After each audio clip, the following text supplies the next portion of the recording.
నమస్కారం. వాకాటి పాండురంగారావు గారి దిక్సూచి ఆడియో బుక్లో మరొక అధ్యాయానికి స్వాగతం. Take off. విమానం కొంత దూరం కారులాగే నేల మీద నడుస్తుంది, వేగం పుంజుకుంటుంది. ఆ వేగంతోనే భూమిని వదిలి గగనంలోకి ఎగిసిపోతుంది. ఆ దశ మార్పే టేక్ ఆఫ్. సైన్స్ విమానం టేక్ ఆఫ్ దశలో ఉంది.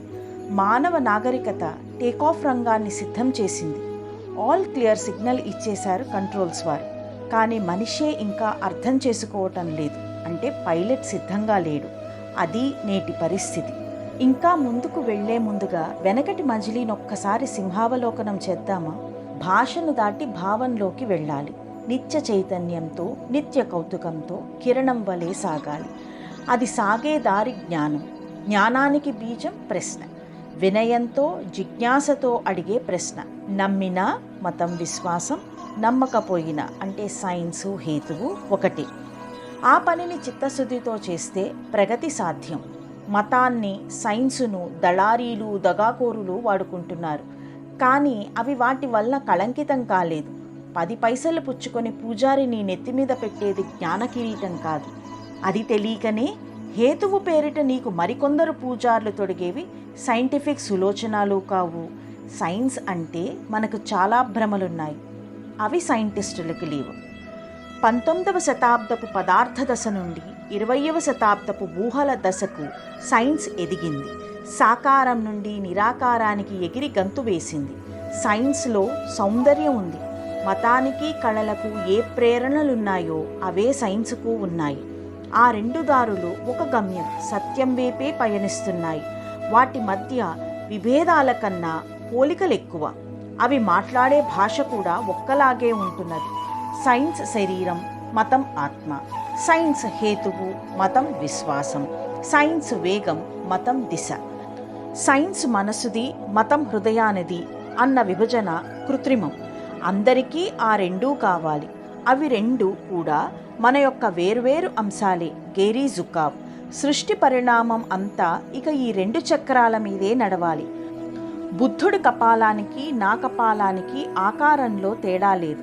అంటే పరిణామక్రమంలో ఆకారానికి ఇంకేమీ మార్పు లేదు. రావలసిన మార్పల్లా మనిషి ఆలోచనలోనే. దాని కర్త మానవుడే. కపాలం లోపలి దానిని వాడుకోవడంలో 2500 సంవత్సరముల క్రింద బుద్ధుడెంత ముందుకు వెళ్ళాడు? నేడింత టెక్నాలజీతో, శక్తితో, నాగరికతతో నేను ఆటవిక యుగం వాడిలా ఉన్నానే. ప్రగతి ఏది? అభ్యుదయం ఏది? ఈ అస్తవ్యస్తాన్ని ఎట్లా దిద్దడం? ఇది ప్రపంచమంతటా అడుగుతున్న ప్రశ్న. ఈ మజిలీలో ఈ ప్రశ్నకి మనం వెతుక్కునే సమాధానంలో అనేక ఉపసమాధానాలు దొరకవచ్చు. చూద్దాం. ఈత నేర్చుకున్నాం కనుక ఈ మానస సరోవరం అంతా మనదే.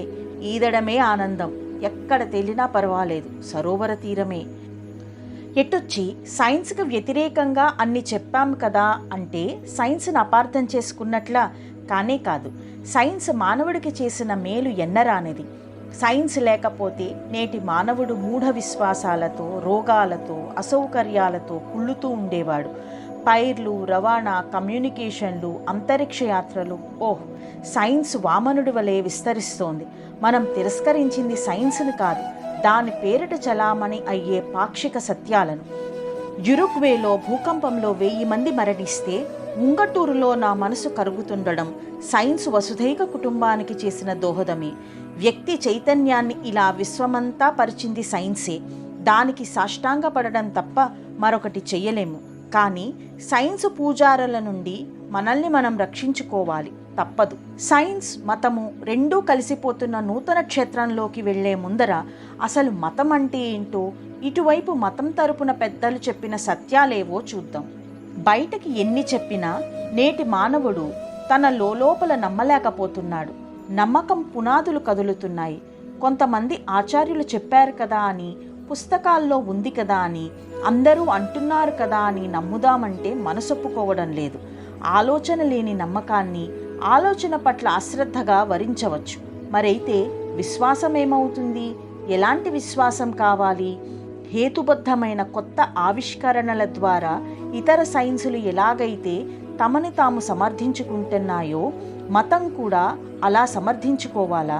బాహ్య విషయ జ్ఞానాన్ని, సైన్సును ఏ పరిశోధనా పద్ధతుల ద్వారా బేరీజు వేస్తున్నామో అవే పద్ధతులను మతం మీద కూడా ప్రయోగించాలా అంటే అవును అనే అంటాను.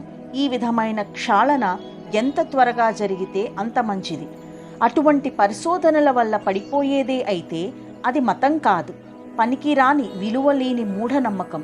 అలాంటి మతం ఉండడం కన్నా ఊడడమే మేలు. అలాంటి దాని నాశనం వలన తప్పకుండా ప్రయోజనమే కలుగుతుంది. చెత్త అంతా పోగా మతం యొక్క అసలైన భాగం ఆ పరిశోధనాగ్ని నుండి విజయవంతంగా తప్తకాంచనమై బయటికి వస్తుంది. అంతేకాదు, అది ఫిజిక్స్, కెమిస్ట్రీల వలె సైంటిఫిక్గా ఉంటుంది. పైపెచ్చు వాటికన్నా ఎక్కువ శక్తివంతంగా ఉంటుంది. ఎందుచేతనంటే ఇది సత్యమని ఢంకా బజాయించి చెప్పే అంతరంగపు అధికారం ఫిజిక్స్, కెమిస్ట్రీలకు లేదు, మతానికే ఉంది అని అరటిపండు ఒలిచినట్టుగా శషబిషలు నసుగుళ్ళు లేకుండా మతాన్ని నిర్వచించిన వాడు వివేకానందుడు. మనం ఇక్కడ ప్రతిపాదిస్తున్నది ఇలాంటి మతమే. ఆయనే 1896లో అన్నాడు, ఆది భౌతిక శాస్త్రం తర్కాల ద్వారా హిందూ జాతి మనసును అధ్యయనం చేసింది. యూరోపియన్ జాతులు బాహ్య ప్రకృతి అధ్యయనంతో మొదలుపెట్టి అదే గమ్యాన్ని చేరుకుంటున్నాయి. మనసు ద్వారా విశ్వవ్యాప్తమైన ఏకసూత్రతను మనం చేరాము. పదార్థ జ్ఞానము ఆ ఏకసూత్రతకే దారితీస్తుంది అని 1896లో వివేకానందుడన్న దానిని 1970-80ల మధ్య సబెటామిక్ ఫిజిక్స్, బయాలజీ, న్యూరాలజీలు చెబుతున్నాయి. ఈ లోకంలో బాహ్య ప్రకృతి వెనుకనున్న సత్యాన్ని అన్వేషించే విచక్షణజ్ఞులుంటారు. వారు ఆ ప్రయత్నం ద్వారా తమ్ము తాము అన్ని రకాల కీడుల నుంచి రక్షించుకుని పైకి వెళతారు. మనిషికి తనను మించిన గురువు లేడు. ఎందుచేతనంటే తన ప్రత్యక్ష ఇంద్రియానుభవాన్ని ప్రశ్నించి తర్కించి అతడు తన మంచిని తాను తెలుసుకోగలుగుతున్నాడు. ఆధ్యాత్మిక జ్ఞాన విశారదుడైన వాడు ఈ మానవ ప్రకృతిలోనే అన్ని శక్తుల యొక్క సంగమాన్ని చూడగలుగుతున్నాడు అని కొంత పాత వాసనలతో, పాత పదాలతో చెప్పింది శ్రీమద్ భాగవతం. రుద్రాక్షం, తులసీకాష్టం, త్రిపుండ్రం, భస్మధారణం, యాత్రాస్నానాని, హోమశ్చ జపానాం దేవదర్శనం ఇవి మనిషిని పునీతం చెయ్యవు. సాటివారికి, సర్వభూతాలకి హితం చేయడమే పుణ్యానికి దారితీస్తుంది అన్నదే హిందూ మతం అంటారు రాధాకృష్ణ పండితుడు.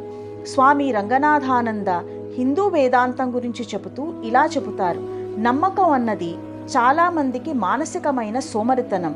ఇలాంటి వారి నమ్మకాలే మతం పేరిట యుద్ధాలకి, మత మార్పుడులకు దారితీస్తాయి. కానీ ఇలాంటి నమ్మకం నిజమైన ఆధ్యాత్మిక తపనను తృప్తిపరచలేదు. నియంత లాంటి మతపరమైన సంస్థ అనేది లేకుండానూ లేదు. ఉపనిషత్తుల ఆధారంగా ఉంది కనుకనే వేదాంతం నిలబడగలిగింది. జిజ్ఞాసువు తన విచక్షణ, విచారణల ద్వారా సాంప్రదాయాలను, సూక్తులను, అతీతమైన దాన్ని అందుకుంటాడు. అందుచేత వేదాంతి అన్నవాడు గుడ్డిగా నమ్మేవాడు కాడు, అతడు ప్రయోగకర్త. జీవితం అతడి ప్రయోగశాల. సాధన, జిజ్ఞాస అంటే సత్శాస్త్ర పఠనం, గురు శుశ్రూష, స్వానుభవం ఇది అతడి మార్గం. మన పిల్లలకు కనుక ప్యూర్ సైన్స్లో శిక్షణనిస్తే వారు మన ప్యూర్ రిలీజియన్లోకి తప్పకుండా వస్తారు. వేదాంత పద్ధతి సైన్స్ పద్ధతికి భిన్నం కాదనేగా దీని అర్థం. ఇట్లా ప్రశ్నను, ప్రయోగాన్ని ప్రోత్సహించిన ఉపనిషత్తులను ప్రశంసిస్తూ తత్వవేత్త షోపనర్ ప్రపంచంలో ఎక్కడా ఇంతటి ఉన్నతమైన, లాభదాయకమైన అధ్యయనం లేదు. నా జీవితకాలమంతా హాయినిచ్చిన ఈ ఉపనిషత్తులు నా మరణంలో కూడా నాకు హాయినిస్తాయి అన్నాడు. సత్యాన్ని వెతకటంలో ఉపనిషత్తులు చూపే చిత్తశుద్ధి చాలా ఆహ్లాదకరంగా ఉంటుంది అన్నవాడు American machinery Robert Ernst Hume. మరి మనకు పెరటి చెట్టాయను, అందుచేత పనికిరాదు కదా. ఈ విధంగా పురాణాల కథలోని సుబ్రహ్మణ్య స్వామి వలె సైన్స్ సుదీర్ఘ యాత్ర చేసి తల్లిదండ్రులైన పార్వతీ పరమేశ్వరుల అంటే శక్తికి, పదార్థానికి సంకేతాల దగ్గరకు వస్తే మనం పైన ఉదహరించిన మన మతం గణపతి వలె తనలో తానే చూసుకొని తన విజయాన్ని సాధించింది అనవచ్చు. ఇదంతా ఏదో కన్ఫ్యూజన్, కలగాపులగపు గందరగోళం అని కొట్టిపారేసే ముందు ఫిజియాలజీలో నోబెల్ బహుమతి గ్రహీత అయిన చార్ల్స్ రిచర్డ్ని వినండి. ఆది భౌతిక శాస్త్రం, మెటాఫిజిక్స్ ఇంకా సైన్స్గా పరిగణింపబడటం లేదు. కానీ త్వరలోనే దానికి ఆ గుర్తింపు వచ్చి తీరుతుంది. మన పంచేంద్రియాల ద్వారా మాత్రమే కాకుండా ఇతర మార్గాల ద్వారా కూడా జ్ఞానం వస్తుంది అని ఎడింబరోలో 100 మంది ఫిజియాలజిస్టులకు నచ్చచెప్పగలిగాను. ఒక్కోసారి అటువంటి అపరిచిత మార్గం ద్వారా వస్తుంది.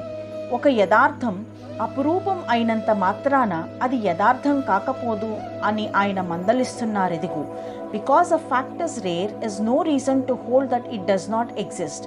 అటువంటి అపరిచిత మార్గాలు, పంచేంద్రియాతీతమైన మార్గాలు సైన్స్ ప్రగతికి ఎలా దోహదం చేశాయో ఇదివరకే చూశాము. చెవి, కన్ను, నాడీమండలం లేని ప్రాణకోటి కూడా ఎలా స్పందిస్తుందో మున్ముందు చూస్తాము. కానీ ఇంకా థియరీ తరగతుల్లోనే ఉన్నాము. భావాతీతం కానీ సైన్స్ ఏదీ నిలబడదు.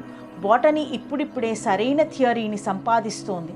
మున్ముందు బ్రహ్మ పదార్థపు అవతారాలు ప్రకృతి పరిణామ చరిత్రలో పాఠ్యగ్రంథాలవుతాయి అన్నాడు Emerson. Gramophone, typewriter, Morse telegraphy వంటి సాధనాలు 50 దాకా రూపొందించిన ఎడిసన్ చిన్నప్పుడు అతనికి సైన్సే రాదట. చాలా వినయంగా 1% శతసహస్రాంశం కూడా మనకు తెలీదు అని ప్రకటించాడు. అది పుత్తడి. ఈనాడు మన రాతలలో, మాటలలో నిమిషము ఎదురయ్యేది ఇత్తడి అని చెప్పాల్సిన అవసరం ఉందంటారా? కాప్రా 2 దారుల ఐక్యత గురించి ఇలా వర్ణిస్తాడు. ఆధునిక ఫిజిక్స్లో అణుప్రపంచంలోని ఘటనలను పరిశీలించే సందర్భంలో చేతన ప్రసక్తి తప్పదు. ఈ ఘటనలను తెలుసుకోవడానికి దోహదం చేసే ప్రాసెస్ చైన్, ప్రక్రియల వరుస యొక్క చివరి దశ యందు ఆ తెలుసుకునే వ్యక్తి యొక్క చేతనలో తప్ప వాటికి, ఆ దారులకు అస్తిత్వం లేదు అని క్వాంటం సిద్ధాంతం చెప్పింది. భవిష్యత్తులో పదార్థం గురించి ప్రతిపాదించే సిద్ధాంతాలలో వ్యక్తి చేతనకు విస్పష్టమైన స్థానమిచ్చి తీరాలి అని యూజిన్ విగ్నర్ మొదలైన ఫిజిసిస్టులు అంటున్నారు. సైన్స్ ప్రగతిలో మానవ చేతనకు చోటుంది అని అంగీకరించినట్లయితే తూర్పు దేశాల ఆలోచనల నుండి అద్భుతమైన కొత్త దృక్పథాలు లభిస్తాయి. తూర్పు పడమర ఎదురెదురు కాదు, సరిహద్దులు జరిగిన సత్యసీమలో చేతనాచేతనాల మధ్య ఉన్నాము. అందుచేత వాటి సంగతి చూడాలి. వాటి గురించి, వాటి మాతృక అయిన మెదడు గురించి సైన్స్ కుండపోతగా వర్షిస్తున్న సత్యాలను చూస్తుంటే రోమాంచితంగా ఉంటుంది.